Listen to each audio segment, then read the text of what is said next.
the shooting range. In this episode, the French engineers and their inexplicable love for one-man turrets explain. The Orione and what happened to it. The story of the last masterpieces of the great Mario Castoldi. Hotline. The developers answer questions that you've left in the comments. But first, let's start with how to play the Sherman M4 FL10.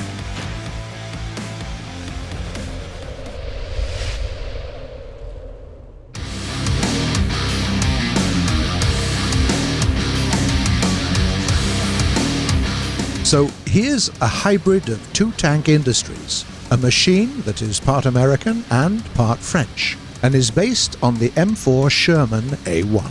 Since the latter is so well known and common, how unusual could the French make it? Improve the armor? Nope. Still the same 63mm in the front, no changes on the sides, and the back either. Maybe there are some changes in the internal design. A new engine perhaps? And no, you get the same 460 horsepower and 38 kilometers per hour. The main change inside is the number of crew members. There are only 4 tankers instead of 5, as the loader's job has been automated. It's certainly better in real life, but in the game it kinda works against you, because the fewer people inside the tank, the fewer the chances of your survival. Another new thing has to do with ammunition. Before, the shells resided in the lower part of the tank, but now they could be placed pretty much everywhere. The main difference is, of course, the new oscillating turret, the FL10, that drastically changes the familiar silhouette of the good old M4A1. We've already told you in previous episodes about the AMX-13 that had all kinds of oscillating turrets. One of those made its way here. They didn't even bother to change the main weapon. It's the same gun, firing 2 types of ammo at a rate of 12 shots per minute. Piercing rate is kinda basic, 163mm from 100 meters. On the other hand, the turret rotates pretty fast, a whole 30 degrees per second. The drum magazine also looks familiar, with the same 12 shells inside. If you're a good shooter, you'll get yourself 3 or 4 frags before you're out for 45 seconds to reload. This tank is surprisingly agile and versatile. Needs to support your teammates capturing a point? No problem. Gotta flank the opponent and even get on his 6? Easy. Have to cover your teammates? You'll be there for them. Your only restriction is your durability, or rather, the limits of it. You can show up at the front line, but don't forget to leave before you get shot, as you don't have that much armor. On the other hand, the Lorraine is even thinner, with only 40mm in the front, and it is still okay, so you also need to remember that you've only got 2 types of shells, and that this vehicle has a rather high profile. In all other respects, this is a perfect tank to start your career in the French ground forces. So, how do you play it? Always be on the move. Because of your high profile, you probably won't be able to catch anyone off guard. It can be done though, especially on the maps with varying types of cover. Don't use the high explosive shells. The APCs, of course, don't perform as well when it comes to penetrating light-armored enemy vehicles. But it's a waste to carry a whole drum of HE shells for a chance of destroying a couple of SPGs, especially because it takes the whole reload cycle to change the type of ammo. So leave those SPGs to somebody else. It also wouldn't be necessary to carry the full ammo load of 60 shots. 3 drum magazines should be more than enough to get out of virtually any situation. To wrap this up, an example of an ideal fight while driving the Sherman M4 FL10. From the start, flank the enemy. Be ready to open fire at anything and anyone moving in your direction. Make sure nothing gets past you. If you haven't encountered any enemies, and there's already some heavy action around one of the points, turn around and follow the sounds of the battle. Ideally, in a couple of moments, you should see the rear parts of enemy tanks. A Sherman with a full drum magazine behind the enemy lines can create a lot of panic, that's for sure. Fire at will.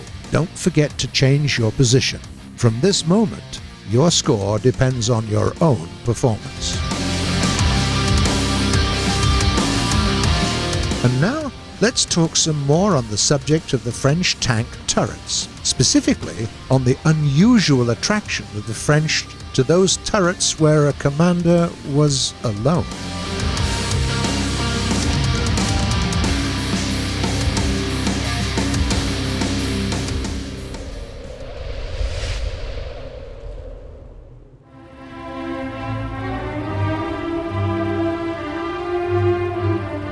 What do you visualize when somebody says, "A French tank"? Molded hulls, unusual looks, and, of course, one-man turrets. The latter one can be surprising. Why were the French building almost all of their tanks with turrets for only one person? It seems as though that puts them at an obvious disadvantage, doesn't it? Moreover, as early as World War I, they had already created and even tested a heavy tank with a larger turret for multiple crew members. Let's figure it out. Firstly, what's the main disadvantage of a one-man turret? It's basically the fact that the commander has to do a lot of work all by himself. He has to assess the situation outside the tank, spot enemies, and command other crew members. Moreover, he also is the one to aim and load the guns. Now, let's imagine a common battle situation, a tank going into assault. The commander assesses the situation on the battlefield, gives directions to the driver, while also looking out for enemies. At some point, he spots them and rushes to the gun, aims it, and fires. Now what? There's no loader in a one-man turret, as well as no extra gunner, so the commander himself has to dive inside the hull to get the ammo. Does he know what's happening outside while he's doing that? Obviously not. So how the hell can he give orders in this mess? Knowing about this, engineers all over the world always tried to create turrets for at least 2 or even 3 crew members. In this case, each tank had its own duty and the commander could finally focus on being in control and, well, commanding the crew. Still, being perfectly aware of this flaw, the French tank builders created almost all of the pre-war tanks with a one-man turret. The exceptions were extremely rare. Why? Well, there were numbers of reasons, but it was mostly just economy. After World War I, the French had a few thousand Renault FT light tanks left over.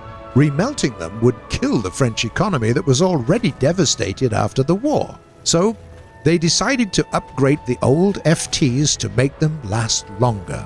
At the same time, they started the Char B1 project, where the main weapon resided in the hull. So it also had a one-man turret, a great opportunity to save some money. Let's make the same turrets for the upgraded Renault FTs, the D1 and the B1 projects. The Schneider company created a universal turret with a 47mm gun and a machine gun, and it was a complete disaster. The test results were simply awful. This turret was so tight that the commander could reload the gun only after opening the rear hatch. Surprisingly, this didn't stop the French. On the other hand, they became even more obsessed with the whole idea of a universal turret. The FTs went out of the program, and the Atelier de Puteaux company managed to create decent and quite roomy universal turrets that were later used on the Char B1, the Char D2, and the Saumur S-35. Of course, they were all designed for only one crew member. There was another big reason, though. As you might remember from our previous episodes, the infantry command could never decide where to put the main weapon of the tank, in the turret or in the hull. This was basically the main reason why they started developing big three-man turrets so late. If only they could order a decent middle tank with a turret for 2 or 3 crew members from the start.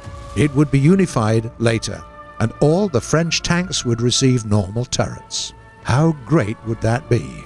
By the way, in 1942, the same French engineers, but from the FCM company, managed to design a turret for 2, and later for 3 crew members for a Saumur tank. They could even keep it a secret from the occupants of the Third Reich. So basically, where there's a will, there's a way. And now, let's remember how the genius Mario Castoldi created his last masterpieces.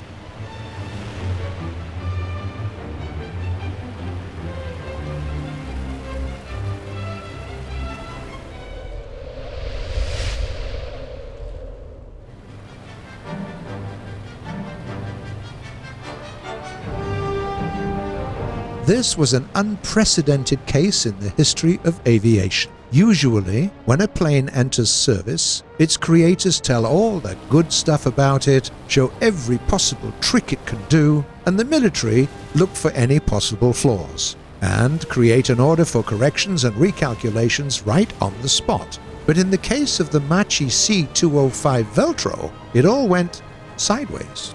The military were so excited that they demanded to get this bird into production right there and then.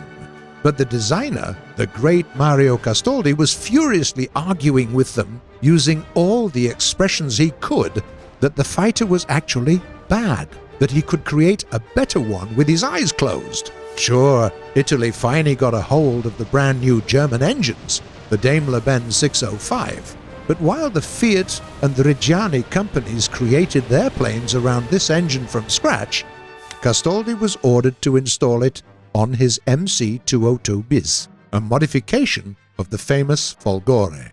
As a result, the Machi fighter had only 2 wing cannons, whereas the Fiat and the Reggiani planes had 3. The new engine made the MC-205 so heavy on the nose that there was no way it could have a motor cannon or even fly at record-breaking altitudes. Naturally, Castoldi couldn't stand such imperfection.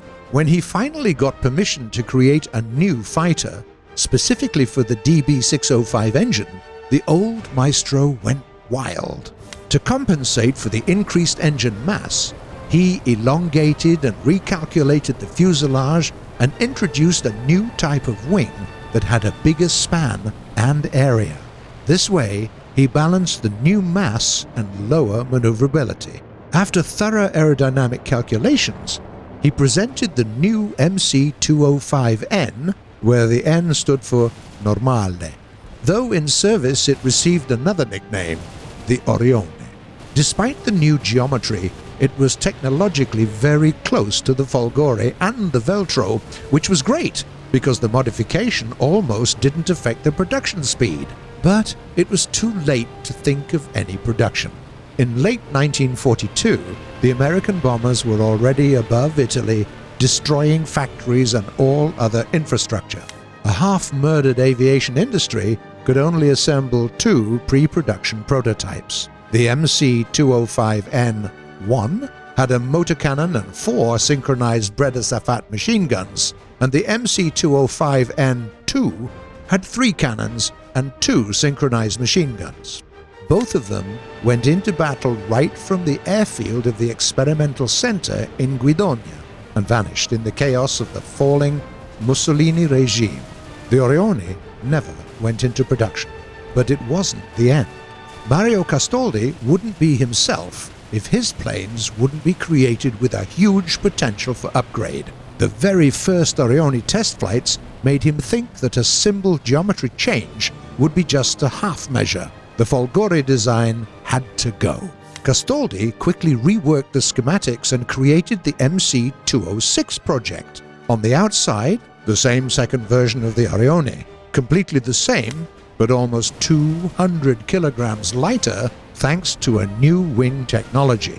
It was built, but never got off the ground. It was lost in the ruins of a factory destroyed under the rain of American bombs. And it still wasn't enough for Castoldi. Even the MC-206 was a half measure for him. Italy finally got the first models of the DB603 engine from Germany. This one was almost 1.5 times more powerful than the one used on the Folgore. And then Castoldi thought of the MC-207 fighter. What if we take our lightened MC-206, get his new engine inside, and the new wing would host as much as 4 MG-151-20 cannons, as well as 1,000 bullets? What? The old Bray de Safats? Who needs them? When you have this much firepower, throw them in the bin. Unfortunately, this fighter wasn't even assembled. The old Marshal Pietro Badoglio, who was torn between his duty and his love for Italy, had finally decided to arrest Mussolini, who had pushed Italy into the war. The old and tired Mario Castoldi stayed in the southern part of the country that was occupied by the Allied forces. The Machi C-207 became his last aircraft, and this fact probably made him really glad. Get ready for the traditional last part of our show, Hotline. Developers answering questions from the comments.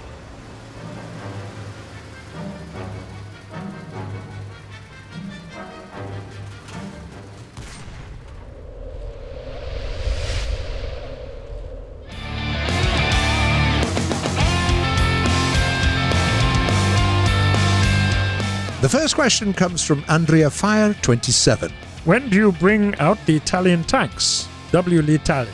Hi there. Indeed, there are only 2 Italian tanks in the game right now, and both of those are premium.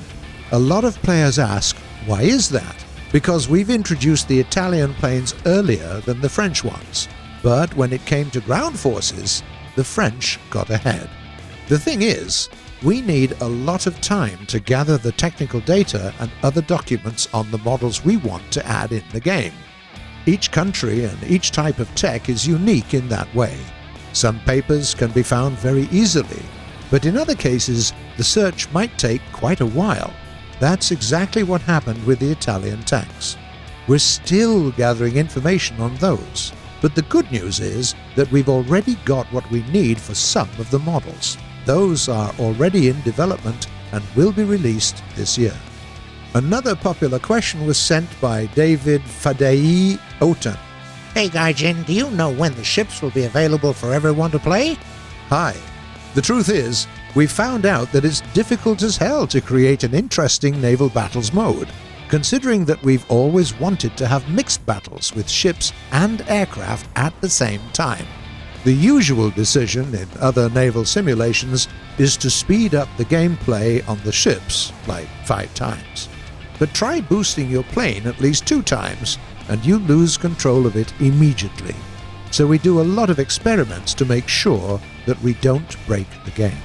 And also add some cool new features, like new types of ships. Anyway, we plan to launch the open test of the naval battles this year. Before that, there will be some close tests as well, with regular or even constantly available battles where we'll enable upgrade systems and some of the naval tech trees. Then there is a quest from a user called Retroactive. Make folder smaller. Hi there. Actually, the folder gap was specifically designed to be bigger than usual. It's one of the first maps created to be comfortable for Tier 6 vehicles that we've released with it. See, the tanks of the new era are faster and more powerful than almost anything that we've ever had in the game before, so the other maps feel a bit tight for those monsters. We'll be adding more big maps for such powerful machines in the future. The last and very important message comes from a player called Frenchie. Hey War Thunder, can Pro 2 be BR11? Great idea. If we don't find anything else to fill this devastating BR hole, the PO2 will be the first to receive our attention. That's it for today, but feel free to write your questions in the comments below. We do read them all. and you might see some of them answered in the next episode. If you like what we're doing, don't forget to subscribe to our channel. See you on the shooting range.